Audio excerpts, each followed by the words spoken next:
Udahlah, ini sudah bukan konflik Ukraina dengan Rusia lagi, sudah konflik Rusia dengan NATO ya, sudah konflik Rusia dengan NATO ya, karena memang saya juga suka bingung kalau konflik Ukraina dengan Rusia kan tidak akan terlalu seheboh ini. Dan ini juga menjadi sebuah pertanyaan yang cukup besar ya, apakah ini akan menjadi cikal bakal terjadinya perang dunia ketiga? Mudah-mudahan tidak ya, karena itu akan sangat dahsyat sekali dampaknya. Walaupun kita sangat jauh beribu-ribu mil, tapi itu akan sangat berdampak besar juga bagi bangsa kita. Jadi mudah-mudahan kita berdoa ini tidak akan menjadi pemicu terjadinya perang dunia ketiga. Namun kita juga tidak cukup hanya berdoa, kita melihat berbagai indikasi-indikasi apakah itu bisa menjurus kepada meletusnya perang dunia ketiga atau bagaimana. Itu tergantung tombol tangan ya, tangan dari seorang Vladimir Putin atau tangan dari negara-negara, pemimpin negara-negara di NATO. Karena satu tombol saja untuk memencet nuklir ya, mengendalikan nuklir, udah terjadi perang dunia. Nah, di sini saya ingin lebih fokus bagaimana kita mengambil pelajaran dari sistem atau dari perkembangan negara Ukraina, terutamanya dalam pemilihan presiden. Ini juga menjadi sebuah anomali kalau menurut saya. Kenapa menjadi sebuah anomali? Ya karena ini juga mungkin akan mungkin terjadi di beberapa negara. Mudah-mudahan di negara kita tidak ya. Mudah-mudahan di negara kita tidak, karena negara-negara barat itu adalah negara-negara yang motor.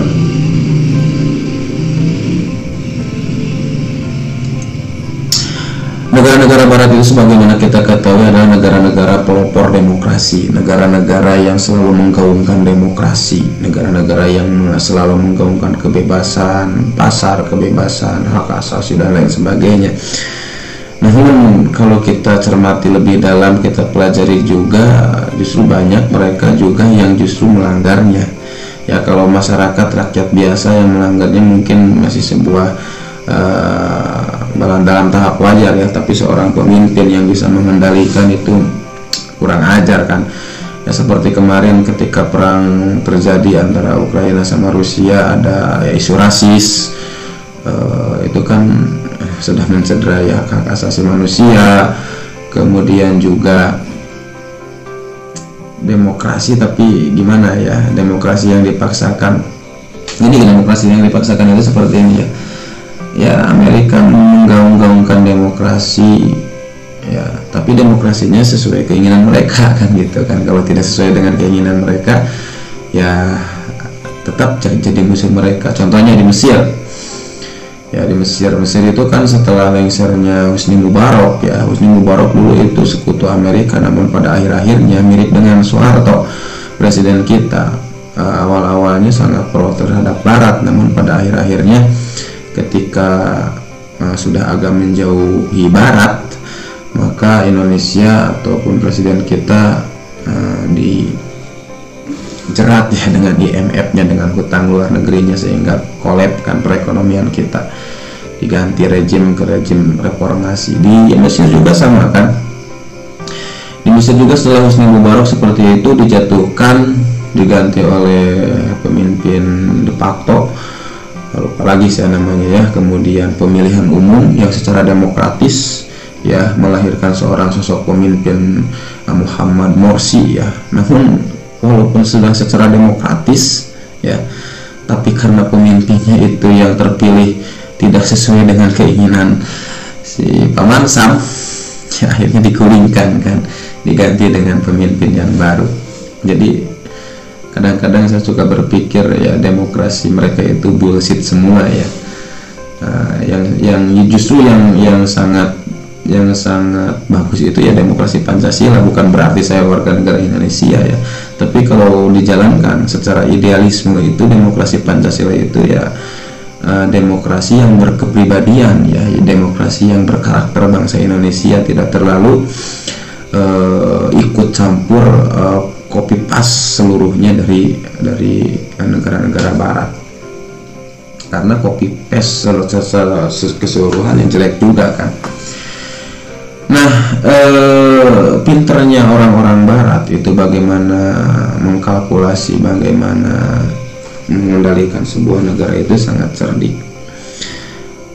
Karena kita ketahui barat itu sangat menguasai media, ya, sangat menguasai media. Nah, di sini saya pentingnya untuk berbagi bagi teman-teman semua, ya, yang sekarang serba media, ya. Jangan sampai kita mengalami hal yang sama seperti Ukraina. Ya, saya tidak menyepelekan kredibilitas dan kemampuan dari seorang Zelensky, ya, presiden Ukraina sekarang. Namun dalam pembentukannya sebagai seorang presiden, itu kan seorang komedian, ya. Mohon maaf, bukan berarti komedian tidak mempunyai hak jadi presiden. Punya hak menjadi seorang presiden, punya hak. Ya, siapapun warga negara, ya, di negara tersebut, ya, pasti kalau tidak melanggar undang-undang konstitusi di negara tersebut, ya, semuanya punya hak. Namun ini kan ada istilah kalau dalam Islam itu, seorang pemimpin itu dilahirkan dari rakyat, atau kualitas seorang pemimpin itu tergantung kualitas rakyatnya, gitu kan. Ini juga tamparan untuk kita, jangan sampai kita terus-terusan mencela seorang pemimpin, apalagi pemimpin di negara kita, kalau ya kita juga harus sadar, oh, berarti kualitas rakyatnya di level angka 6, ya, pemimpinnya juga di level angka 6 contohnya, ya. Kalau kualitas rakyatnya di level angka 3, ya, pemimpinnya juga angka 3. Kalau kualitas masyarakat atau rakyatnya di level angka 9, ya, pemimpinnya juga akan angka 9, gitu kan. Nah, ini harus menjadi pelajaran bagi kita, kan gini. Seorang Zelensky, ya, presiden Ukraina itu jadi pemimpin karena dia sudah jadi seorang figuran atau seorang aktor, aktris yang memerankan seorang presiden yang ideal dalam sebuah serial sinetron di negaranya, kan gitu. Sehingga banyak masyarakat yang terpikat karena lihat film, gitu kan. Dan pemerannya itu seorang Zelensky, dari seorang komedian menjadi seorang aktor, gitu kan. Karena rakyatnya itu terpikat melihat sosok Zelensky di film itu kan settingan, ya, film itu kan buatan, gitu kan. Sehingga ketika dia beralih ke dunia politik yang disokong oleh Amerika, tentu Amerika atau negara barat kan sangat menguasai media, gitu kan. Tertariklah. Nah, jadi framing media terhadap masyarakat Ukraina itu sangat berhasil, sehingga melahirkan sosok seorang pemimpin yang pemimpin tersebut bisa pro terhadap mereka, kan gitu, bisa pro terhadap NATO, bisa pro terhadap Amerika. Karena kan pendahulu Zelensky itu lebih pro ke Rusia, kan gitu. Nah, itu jadi framing media itu sangat kuat dihadapkan kepada kualitas sumber daya masyarakat yang, ya, relatif secara umum, tidak semuanya, ya, tidak pukul rata, tapi secara umum. Karena kan sistem demokrasi itu, ya, one vote, gitu kan, one man one vote, gitu kan. Suara mayoritas itu pemenangnya. Nah, jangan sampai kita juga harus bisa mengambil pelajaran framing media itu, ya, jangan sampai kita terjebak dengan framing media. Sehingga akan kelihatan lahirnya seorang pemimpin di sebuah negara itu akan mencerminkan kualitas dari rakyat di negara tersebut. Jadi cerdaslah menjadi seorang rakyat atau jadi seorang warga sipil. Jadi jadilah masyarakat yang cerdas, nanti juga akan lahir pemimpin yang berkualitas. Itu saja sih intinya, mungkin agak berbelit-belit ke sana kemari, ya, tapi itu pelajaran yang bisa kita ambil dari seorang sistem dari seorang presiden Ukraina.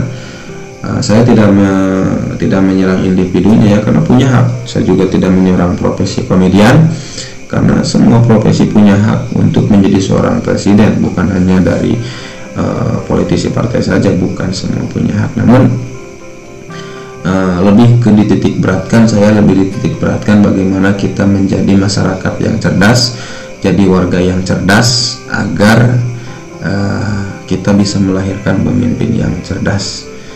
Pemimpin yang cerdas, pemimpin yang berkualitas akan mampu untuk meningkatkan harkat, derajat, martabat bangsanya, akan bisa mampu meningkatkan kesejahteraan masyarakatnya, dan akan bisa memajukan negaranya. Kita kan ingin menjadi negara yang maju, apalagi menyambut Indonesia emas di tahun 2045. Itu saja ya untuk video kali ini, semoga ada manfaatnya. Salam Historical Project.